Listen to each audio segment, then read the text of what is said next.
요한복음 5장에 보면 벳자타라는 못이 나옵니다. 예루살렘 양해문 곁에 있는 연못이었는데 그 주변에는 많은 사람들이 뭔가를 기다리고 있습니다. 그런데 그들은 모두 병자들이었습니다.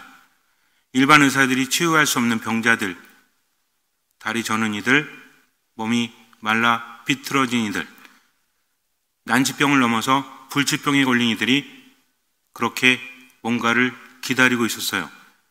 이따금씩 하느님의 천사가 내려와서 연못을 휘저으면 거기에 첫 번째로 들어가는 사람은 어떠한 병에 걸렸다든지 치유가 되는 기적이 일어났기 때문입니다. 사람들은 모두 연못만 보고 있죠. 얼마나 절실합니까? 연못이 움직이면 가장 먼저 들어가야 되겠다. 그런 간절한 마음 정말 대단하지 않습니까? 어떤 절실함을 하느님께서는 아주 중요하게 보시죠. 그런데 문제는 뭐냐면 첫 번째 들어가는 사람만 치유가 되었다는 거죠. 아니 어떻게 하느님께서 이렇게 야박하실 수 있을까? 수많은 사람들 중에서 한 사람이 들어갑니다. 나머지는 기다리고 있죠. 문제는 뭡니까? 어떤 사람이 정해놓고 오늘은 당신이 들어가시오, 내일은 당신이 들어가시오 하고 순번으로 매겨져 있었다면 그나마 편하겠죠. 근데 문제는 끊임없이 병자들이 나온다는 겁니다. 거기에는 38년이나 누워 있었던 사람이 있었어요. 그도 들어가 보려고 하지만, 그래서 기다리지만 번번이 실패할 수밖에 없죠. 내가 저 연못 안에 들어가면 나을 수 있겠지라는 희망이 있지만 현실은 희망 고문이죠. 그래도 다른 수가 없잖아요. 그저 연못만을 바라볼 뿐입니다. 그때 예수님께서 그에게 다가오십니다. 건강해지기를 바라느냐라고 묻습니다. 근데 이 사람은요, 예수님의 말씀에 대해서 자기 생각을 말하는데 자기 안에 갇혀 있어요. 내가 들어가려고 해도 아무도 나를 못에 넣어주지 않습니다. 라고 말을 하죠. 그러니 이 사람에게는 희망이 없다는 겁니다. 예수님께서는 분명히 건강해지고 싶으냐? 라고 물었는데 이 사람은 건강해지는 방법은 연못에 들어가는 것뿐이 없다라고 여겼다는 거죠. 그렇다면 이 사람이 뭔가를 잘못했을까요? 그렇지 않죠. 확인된 사실입니다. 연못에 들어가면 나을 수 있다. 문제는 뭐죠? 가장 먼저 들어간 사람만이 나을 수 있다. 또 하나님의 천사가 매일 내려와서 연못을 휘젓는 것도 아니죠. 이따금씩 그렇게 했다는 겁니다. 그렇다면 이 사람은 어떻게 해야 됐을까요? 가망이 있을까요? 없을까요? 가망이 없습니다. 왜냐하면 만약에 거기 50명의 환자가 있다. 내가 누워있으니 아무리 움직여도 첫 번째로 들어갈 수 없다. 이 사람은 누워있으니까 기어서 갈 수밖에 없죠. 그렇다면 사람들이 다 치유되고 난 다음에 내가 들어가면 되니까 현재 본인까지 50명이 있다면 50일 후에는 50일 후는 아니겠죠. 이따금씩 와서 물을 저으니까 50번째로 치유받을 수 있다라는 생각을 한다고 할지라도 그건 현실적이 아니죠. 왜냐하면 치유돼서 나가면 또 다른 사람이 들어오기 때문입니다. 그러니 영영 그의 차례는 있지 않은 거죠. 그럼에도 불구하고 기다릴 수밖에 없는 것은 그것뿐이 답이 없기 때문입니다. 희망을 갖지만 본인도 불가능하다는 것을 알아요, 몰라요? 알겠죠. 경험상. 하루 이틀 있었겠습니까? 그냥 바라보기만 하는 거죠. 왜냐하면 그렇게라도 희망을 갖지 않으면 살아갈 수 없으니까. 인간은 희망이 없이는 잠시도 버티지 못한다고 합니다. 물을 마시지 않아도, 밥을 먹지 않아도 어느 정도는 버틴대요. 근데 희망이 없다면 오래 버티지 못한다. 무슨 말이죠? 살아도 삶이 의미가 없다는 거죠. 아무리 맛난 음식을 먹고 좋은 옷을 입고 있다고 할지라도 미래에 대한 희망이 없다면 지금의 삶을 행복하게 살아갈 수 없어요. 인간은 앞을 내다보기 때문입니다. 병에 걸렸는데, 그래서 남은 기간이 얼마 없는데 눈앞에 산의 진미가 있다 한들 맛을 느낄 수 있을까요? 그렇지 않죠. 불안합니다. 두렵습니다. 그러니 지금을 제대로 즐기지 못하죠. 어쩜 우리도 마찬가지예요. 지금은 먹을 것이 있고 입을 것이 있다고 할지라도 미래에 대한 두려움이나 불안 때문에 지금도 거기에 휩싸여서 행복을 누리지 못한다면 과연 삶은 어떻게 될까요? 문제는 뭐냐면 아무리 애를 써봐도 안 되는 현실도 있다는 겁니다. 그렇다면 과연 어떻게 해야 될까? 이 사람의 문제는 무엇입니까? 문제라고 할 수는 없죠. 알지 못하니까. 누굴 알지 못해요? 예수님을 알지 못합니다. 그런데 예수님은 어떤 분이셨죠? 가끔씩 이따금씩 천사가 와서 휘저어야만 기적이 일어나는 배짱따하고는 다르죠. 그분은 한 말씀으로 사람을 치유하십니다. 그분의 능력은 한계가 없죠. 그분이 원하시기만 하면 나병 환자가 깨끗하게 되고 죽은 사람도 살 수 있다는 겁니다. 그가 만약에 예수님을 알았다면 물었을 때 뭐라고 할까요? 주님, 저에게 자비를 베풀어 주십시오 라고 말했을 거예요. 근데 알아보지 못합니다. 그때 예수님께서는 어떻게 하시죠? 날 알아보지 못하네 하면서 그냥 지나가십니까? 아닙니다. 일어나 들 것을 가지고 가라, 건강하게 되어라 라고 하십니다. 그분의 한 말씀으로 그는 치유받죠. 이 이야기는 우리에게 어떤 의미가 있을까요? 그 사람은 사실은 예수님을 알아보지 못했지만 그래도 치유를 받았죠. 하나의 이야기로서 다른 사람들에게 전해지는 겁니다. 이게 복음이라는 거죠. 말씀은 살아있고 힘이 있다라고 했습니다. 백자따 연못에 38년 동안 누워있던 사람을 통해서 우리가 알아야 한다는 거죠. 우리가 만나야 될 분은 바로 주님이십니다. 그분께 모든 것을 맡기는 거죠. 중요한 건 뭐냐면 어떻게 그분을 만나고 어떻게 맡기느냐, 이게 중요하다는 겁니다. 예수님의 가치를 알아본 사람들이 있죠. 어떤 사람들이 있죠? 수많은 사람들이 있는데 그들은 믿음을 통해서 치유를 받죠. 믿음이 뭐죠? 각 상황은 다르지만 결국 예수님을 알아보고 예수님께 나아간 겁니다.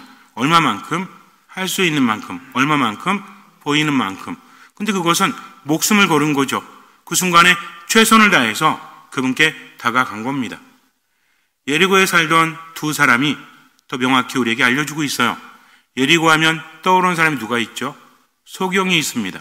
또 한 사람이 있죠. 굉장히 부자였지만 마음이 힘들었던 자케오라는 사람이 있어요. 자케오는 키가 작았습니다. 사람들에게 욕은 있는 대로 먹었죠. 왜? 세리였기 때문에. 이스라엘 사람들은 세리를 굉장히 싫어합니다. 왜냐하면 돈을 걷어서 로마에 바치는 매국노였기 때문에. 그래서 세리들을 싫어합니다. 자케오도 알고 있죠. 어차피 욕먹잖아요. 그렇다면 사람들에게 욕을 먹어도 내가 살아갈 수 있는 것은 바로 돈 때문이죠. 돈을 많이 모아서 엄청난 부자가 되면 사람들은 나를 무시하지 못할 거야. 과연 그랬습니다.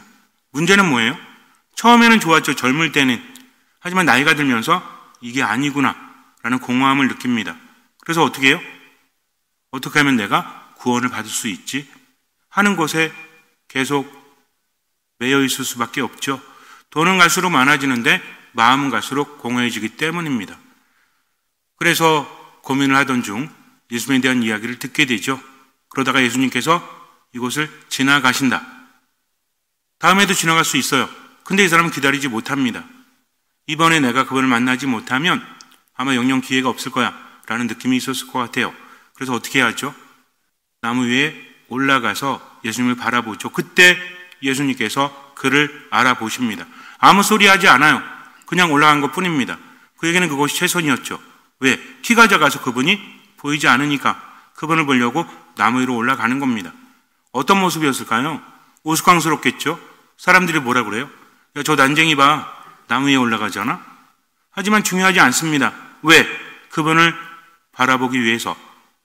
자케오가 얼마나 체면을 중시 여겼을까요? 가뜩이나 사람들을 의식하면서 살고 사람들이 나를 무시할 거야 라는 마음이 있었겠죠? 하지만 그럼에도 불구하고 예수님을 바라보기 위해서 올라간 겁니다. 이게 믿음이에요. 그때 예수님께서는 자케오야 내려오너라. 내가 오늘은 너의 집에서 묵어야 되겠다 라고 하죠. 그래서 자케오와 가족들은 구원을 받습니다. 자케오가 어떤 사람인지 여기서 또 알 수 있는 게 뭐냐면 사람들이 수군거리죠. 아니 저 사람이 누군지 몰라서 예수라는 사람이 저 사람 집에 들어가는가? 그 사람이 뭐라고 합니까? 제 재산의 반을 뚝 떼어서 가난한 이들에게 나누어 주겠습니다. 자케오가 얼마나 부자였을까요? 엄청난 부자였겠죠. 근데 그런 엄청난 부자가 자기 재산의 반을 떼어서 가난한 이들에게 나눠준다? 이거는요 그냥 할 수 있는 말이 아닙니다. 그는 예수님을 알아보았고 그분을 통해서 더 많은 것을 얻었기 때문에 기꺼이 내어준 거죠. 예수님을 알아보고 저분이 우리 집에 오신다면 내 재산쯤이야? 아무것도 아니야. 뭘 알아본 거죠? 예수님의 가치를 알아본 겁니다. 또 뭐라고 하죠? 율법을 넘어섭니다. 율법에서는 어떤 사람에게 사기를 치거나 손해를 끼쳤을 때는 2배 정도 갚으면 돼요. 근데 zakhe오는 뭐라고 하죠? 제가 혹시나 다른 사람을 등쳐먹은 것이 있다면, 다른 사람에게 잘못한 것이 있다면 몇 배로? 4곱절로 갚겠습니다. 뭔 얘기예요? 율법에서 말하는 2가지가 아니라 나는 하느님을 만났습니다. 그러니 율법을 뛰어넘어서 4갑절로 갚겠습니다. 라고 말하는 거죠. 그래서 예수님께로부터 구원을 얻지 않습니까? 소경은 또 어떻게 했어요? 소경은 빌어먹는 사람입니다. 왜냐하면 눈이 보이지 않는다? 아무것도 할 수 없어요. 이스라엘 백성들에게 있어서 죄인들이나 몸이 성치 않은 사람들은 하느님의 은총을 받지 못하는 사람들이에요. 그들은 철저하게 현세적입니다. 그래서 돈이 많은 사람, 아들을 많이 낳는 사람, 이런 사람은 하느님의 사랑을 받지만 태어날 때 몸이 붉거나 또는 나병에 걸리거나 이렇다면 뭐예요? 하느님의 은총을 받지 못한 사람들. 가난한 사람들은 당연히 은총을 받지 못한 거죠. 굉장히 현세적입니다. 소경은 하루 벌어서 하루 먹고 사는 사람이죠.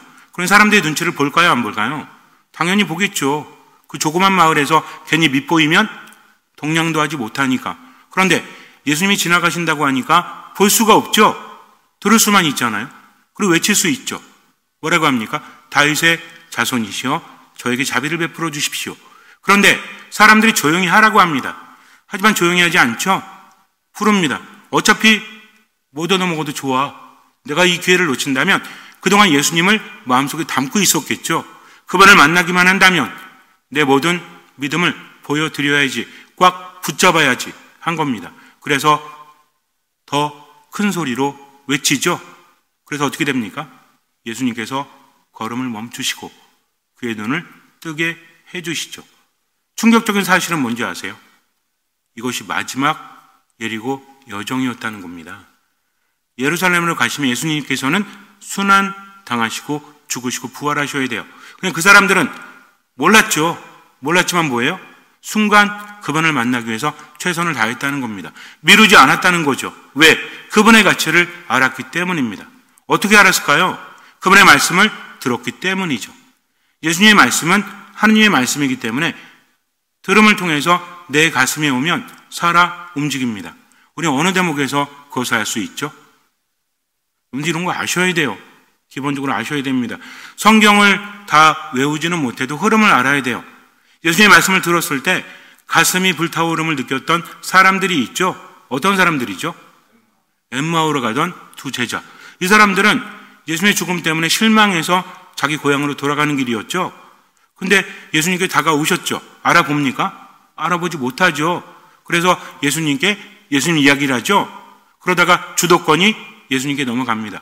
그렇게 마음이 굼뜨냐, 왜 알아듣지 못하느냐 하면서 예수님께서 말씀을 풀이해 주십니다. 그때 어때요? 가슴이 뜨거워지는 거죠. 그러다가 예수님께서 더 가려고 하시니까 붙잡죠. 이미 날이 저물었습니다. 저희 집에서 머물러 가시죠 하면서 집에 들어갑니다. 그리고 나서 빵을 대접하는데 누가 빵을 떼죠? 원래 주인이 떼야 돼요. 근데 예수님이 빵을 떼어서 나눠주십니다.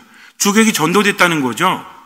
내 집이지만 그분을 주인으로 모시는 겁니다. 그때 그들은 예수님을 알아보게 되고 예수님은 사라지시죠. 근데 그들이 말하지 않습니까?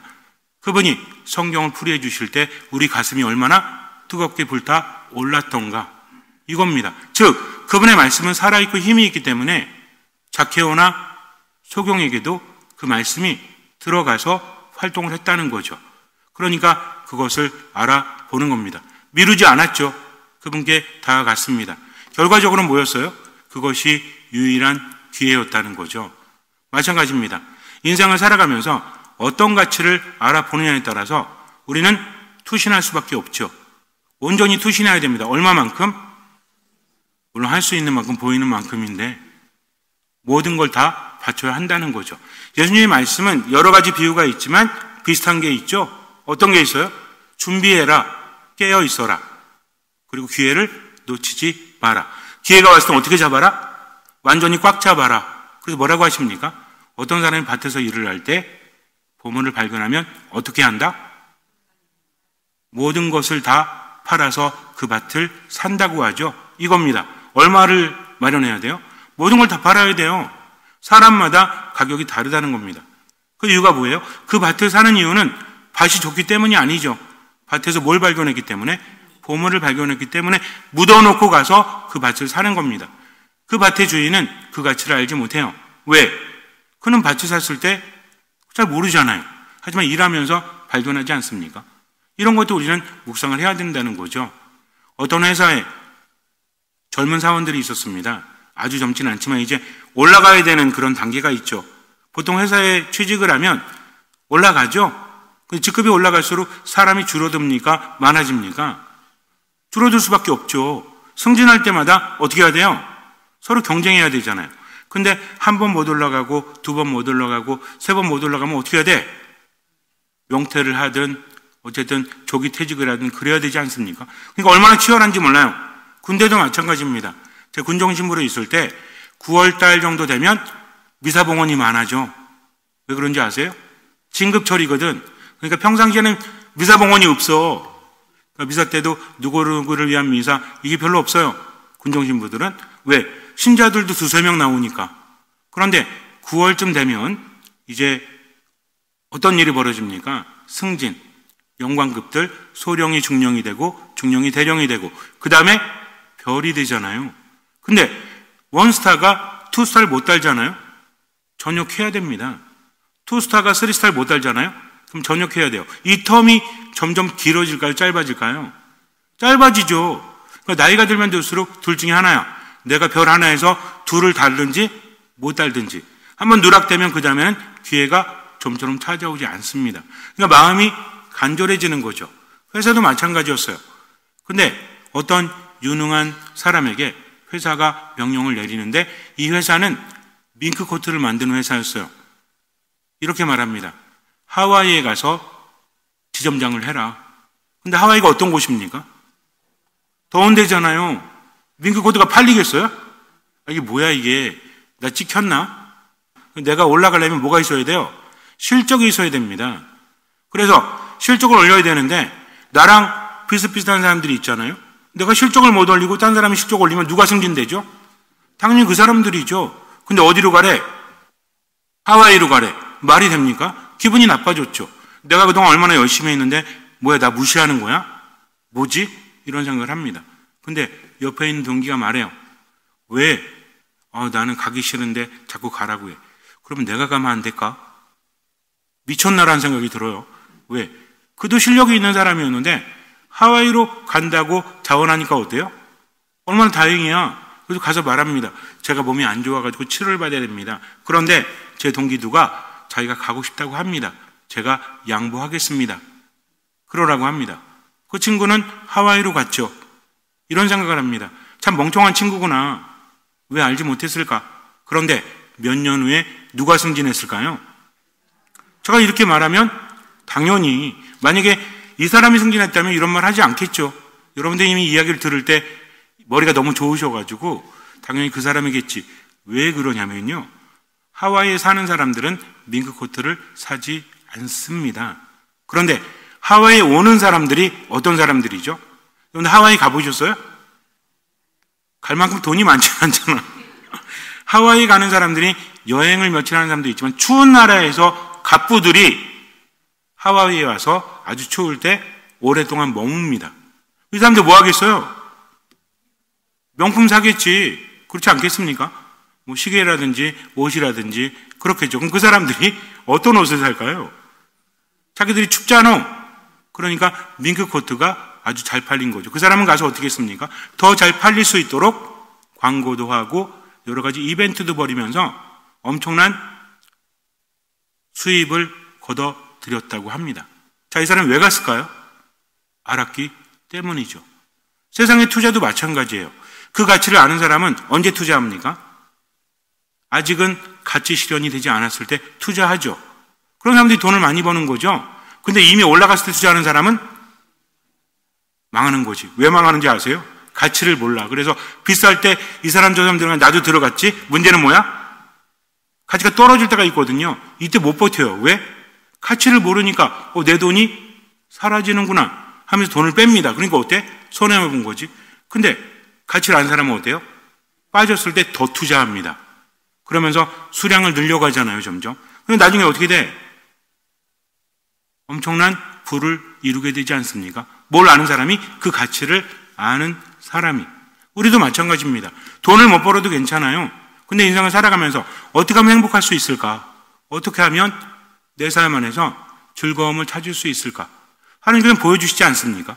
우리가 나이가 들어간다는 것은 축복입니까? 아닙니까? 축복일 수도 있고 아닐 수도 있어요. 젊은 사람들 보면서 참 좋다라고 하지만 그 사람도 나이가 듭니다. 우리가 봐야 될 것은 젊은 사람들이 아니에요. 나도 젊을 때가 있었고 나이가 들 때가 있다는 거죠. 누구나 마찬가지입니다. 그 누구도 피해갈 수 없다는 거죠. 근데 만약에 하느님께서 이 세상에 사는 동안 늙지 않게 하셨다면 우리는 참으로 복될까요? 그렇지 않습니다. 확인해 드릴까요? 자, 여기 20대 있어요? 30대는? 40대도 없어. 50대 있고 60대 있고 70대 있고. 왜 그런 걸까요? 아마 여러분들이 지금 외모가 젊다면 아무도 안 왔을걸요? 나이가 든다는 것은 하나의 신호죠. 세상은 영원하지 않다. 영원한 것에 희망을 두어라. 아무리 세상이 그렇지 않다고 할지라도 하느님의 말씀만이 우리를 살린다. 그러니 그분을 알아봐라. 그러니까 어디 머뭅니까? 미사 안에 머물고 말씀 안에 머물고 기도 안에 머무는 거죠. 문제는 뭐예요? 이것만으로 해서는 안 된다는 겁니다. 왜냐하면 예수님의 비유 중에서 자주 등장하는 게 있죠. 어떤 사람이 잔치를 벌여요. 때로는 어떤 왕이 아들의 혼인잔치를 벌이기도 하고요. 이건 때에 따라 다릅니다. 근데 오늘 복음에서는 뭐라고 하죠? 루카 복음에서는 어떤 사람이 큰 잔치를 베풀고 많은 사람을 초대하였다. 잔치 시간이 되자 종을 보내서 초대받은 이들에게 이제 준비가 되었으니 오십시오 하고 전하게 하였다. 당시의 잔치는 요즘하고 다릅니다. 엄청난 준비를 하는 거죠. 그리고 이미 초대받은 사람들이 있죠. 여러분들 생각해 보세요. 아무나 초대합니까? 예를 들어서 삼성이나 현대그룹의 잔치를 벌인다 그러면 우리가 초대받나요? 받아도 안 가겠지만 누가 초대받죠? 잔치라는 것은 특히 부자들이나 권력자들의 잔치라는 것은 사교회장입니다. 거기 가서 어떤 일이 벌어지죠? 여러 가지 일들이 벌어지잖아요. 이번에도 그 엔비디아의 젠슨 왕이 와가지고 삼성이랑 현대 누구 만나가지고 치킨 먹었다며 치맥 먹은 게 중요한 게 아니잖아. 뭐가 중요한 겁니까? 그렇게 만나서 무슨 얘기할까요? 취미 얘기할까? 아니죠. 투자 얘기를 하는 겁니다. 그래서 우리나라에 칩을 많이 준다고 하죠. 나라에도 주고 삼성에도 제공하고 뭐 이런다고 하지 않습니까? 그러고 나서 어떻게 됐어? 주가 쭉 올랐잖아요. 왜? 젠슨 왕이 어떤 사람이야? 세계 최고의 부자 중에 한 사람이고 엔비디아라는 AI에서는 절대로 필요한 그런 그래픽 카드를 만드는 회사지 않습니까? 또 테슬라가 삼성에 투자한다니까 또 어때? 주가가 확 오르죠? 그러니까는 그 사람들이 만난다는 건 뭡니까? 그냥 치맥 먹으려고 만나는 게 아니야. 만나서 뭐 하는 겁니까? 서로 사업에 대해서 이야기하고 앞으로 나아가는 거죠. 그렇다면 어떤 부자가 또는 권력자가 잔치를 벌인다? 안 갈 수 없는 겁니다. 무조건 가야 되는 거죠. 근데 문제는 뭐예요? 이미 초대받은 사람들이 핑계를 댑니다. 이거는요, 기본적으로 알아야 될 게 있어요. 하느님께 선택받은 민족, 초대받은 민족은 누구죠? 이스라엘 백성들이에요. 근데 그들은 결국 누구를 알아보지 못하죠? 예수님을 알아보지 못합니다. 문제는 그 사람들이 하나같이 양해를 구하기 시작했다. 예의가 있죠? 예의가 있기는 뭐가 있어요? 예의 없는 겁니다, 이거. 왜? 첫 번째 사람 뭐라고 하죠? 내가 밭을 샀는데 나가서 그것을 보아야 하오. 부디 양해해 주시오. 두 번째 사람은 겨리소 5쌍을 샀는데 부려보려고 가는 길이요. 부디 양해해 주시오. 말은 예의가 있어. 또 세 번째 사람 뭐라고 합니까? 나는 방금 장가를 들었어. 그러니 갈 수가 없다고 합니다. 그럴듯하죠? 그런데요, 잔치를 언제부터 계획했을까요? 우리는 이거를 잘 이해 못해요. 물론 우리도 누구 결혼식이다 미리 알려주잖아. 전날 알려주나? 아니죠. 그럼 어떻게 해요? 준비하지 않습니까? 미리 얘기를 하든지. 이것도 마찬가지라니까. 어떤 부자의 잔치가 됐다면 거기는 단순한 잔치가 아니라 사교회장이요. 굉장히 중요하다. 안 간다는 건 뭡니까? 그 가치를 알아보지 못하는 거죠. 나 안 갈래. 왜? 가도 의미가 없잖아? 라고 하는 겁니다. 그러니까 주인이 어떻게 해요? 초대받은 사람들이 안 한다고 하니까 뭐 그럴 수도 있지라고 합니까? 대노합니다. 화가 나가지고 뭐라고 해요? 어디 큰 길에 가가지고 아무나 불러와라. 그리고 종이 와서 뭐라고 합니까? 불렀는데 아직도 빈자리가 있어요. 그랬더니 뭐라고 합니까? 가서 또 아무나 불러와서 꽉 차게 해라 라고 합니다. 이스라엘 백성들에게 예수님께서 이 말씀을 하실 때 그 의미는 뭘까요? 너희들이 초대받았다고 생각하지만 아니다. 하나님 나라는 누가 들어간다? 너희처럼 교만한 자들이 들어가는 것이 아니라 이미 초대받았다고 의식하는 사람들이 아니라 지금 하나님 나라의 가치를 알아보는 사람들. 어떤 사람들? 가난한 사람들, 장애인들, 눈먼이들, 다리 저는 이들. 이게 얼마나 충격적인지 아십니까? 아까 말씀드렸잖아요. 그들에게 있어서 은총을 받은 사람들 어떤 사람이다? 건강한 사람, 돈이 많은 사람. 근데 오히려 어떤 사람이 하늘나라에 들어간다? 가난한 사람들, 장애인들. 그들은 뭡니까? 엄청난 충격이죠. 우리에게는 너무나 당연하지만 그렇다면 이제 우리는요. 세례받고 하느님 안에서 머문다고 하지만 정말 그래요? 중요한 건 어떤 마음이라고 그랬죠? 듣는 마음이라고 했습니다. 미사 빠지지 않고 기도 열심히 하고 말씀 묵상한다? 그것만으로 족할까요? 그 목적이 뭔데? 하느님 안에 머무는 거죠. 어떤 사람이 하느님 안에 머물러요? 겸손한 사람. 우리가 덕을 많이 이야기하지 않습니까? 순명하는 사람. 이 사람들은 어떤 사람이에요? 내 뜻이 아니라 하느님의 뜻대로 지금을 살아가는 사람. 이런 사람들은 듣는 마음이 있는 겁니다. 그러면서 누구 가슴을 치죠? 내 가슴을 치죠.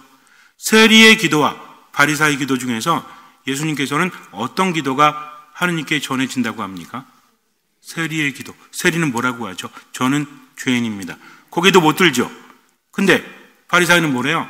저는요 잘못하지 않았고 11조도 바치고 저 세리처럼 살지도 않았습니다. 자의식에 가득 차 있는 거죠. 그러니 어때요? 누구 중심이야? 내 중심이죠. 중요한 건 뭔지 아십니까? 내가 내 기분에 휩싸여가지고 성당에 와서나 가정에서나 일터에서도 내 기분대로 한다면 그 사람은 뭐예요? 그 가치를 알아보지 못하는 거죠.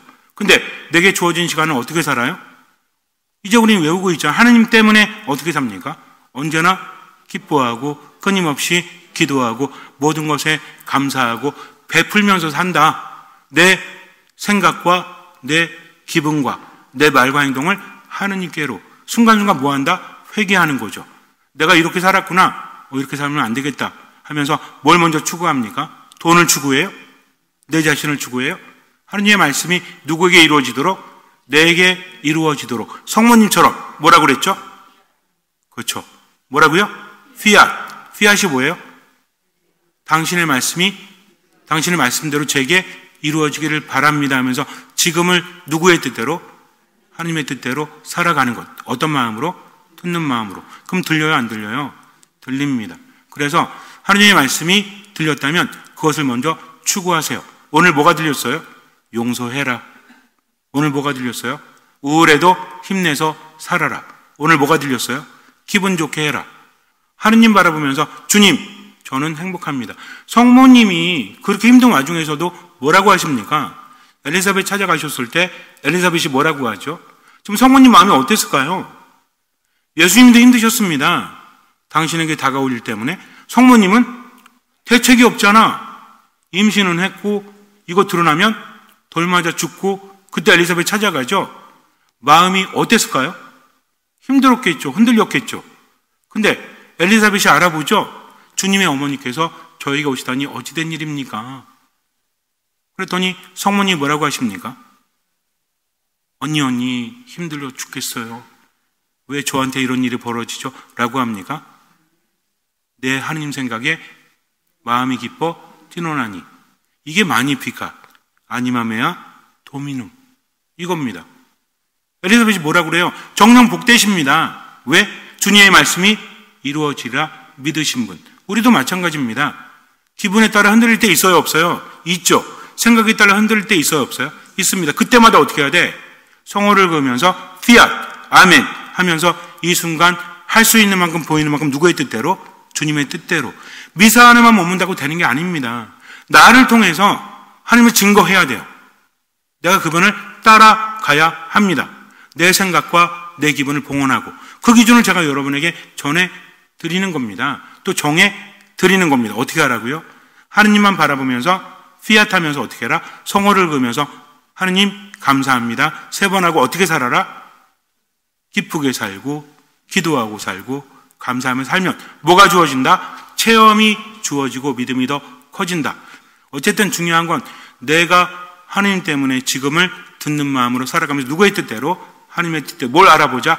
가치를 알아보자는 거죠. 여러분들의 그 모든 삶이 하늘나라에 쌓입니다. 그럼 나중에 어디 가면 돼요? 하늘나라 가면 돼. 근데 나중에 갈 때 보니까 하느님 뭐라고 하세요? 야, 너는 맨날 우울해했고, 너는 맨날 분노에 휩싸여 있었고, 너 맨날 미워했고, 용서하지 않았고, 네 잘났다고 살았어. 주님 저 잘났다고 살지 않았는데요? 야, 네 감정에 빠진 게 네 잘난 거야. 순명이 뭔지 알아? 그거는 말씀을 듣고 따라가는 거지. 네 상황이 아니라 나를 봤어야지. 나 때문에 내가 기억하니까 기뻐했어야지. 왜? 나는 너를 너보다 더 잘 아니까. 나는 너를 너보다 더 사랑하니까.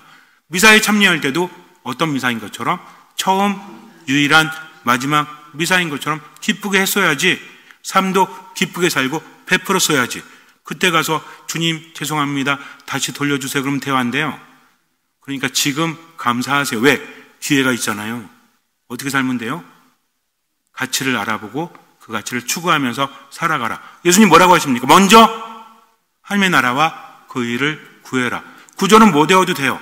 제가 여러분께 말씀드린 흐름대로 성경대로 살아가시면 됩니다. 잠시 눈을 감으세요.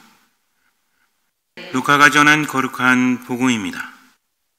그때 예수님과 함께 식탁에 앉아있던 이들 가운데 어떤 사람이 그분께 하나님의 나라에서 음식을 먹게 될 사람은 행복합니다 하고 말하였다. 그러자 예수님께서 그에게 이르셨다. 어떤 사람이 큰 자치를 베풀고 많은 사람을 초대하였다. 그리고 잔치 시간이 되자 종을 보내어 초대받은 이들에게 이제 준비가 되었으니 오십시오 하고 전하게 하였다. 그런데 그들은 모두 하나같이 양해를 구하기 시작하였다. 첫째 사람은 내가 밭을 샀는데 나가서 그것을 보아야 하오. 부디 양해해 주시오 하고 그에게 말하였다. 다른 사람은 내가 겨리소 5쌍을 샀는데 그것들을 부려보려고 가는 길이요. 부디 양해해 주시오 하였다. 또 다른 사람은 나는 방금 장가를 들었소. 그러니 갈 수가 없다오 하였다. 종이 돌아와 주인에게 그대로 알렸다. 그러자 집주인이 노하여 종에게 일렀다. 어서 거울의 한 길과 골목으로 나가 가난한 이들과 장애인들과 눈먼 이들과 다리 저는 이들을 이리로 데려오너라. 얼마 뒤에 종이 주인님 분부하신 대로 하였습니다만 아직도 자리가 남았습니다 하자 주인이 다시 종에게 일렀다. 큰 길과 울타리 쪽으로 나가 어떻게 해서라도 사람들을 들어오게 하여 내 집이 가득 차게 하여라. 내가 너희에게 말한다. 처음에 초대를 받았던 그 사람들 가운데서는 아무도 내 잔치 음식을 맛보지 못할 것이다.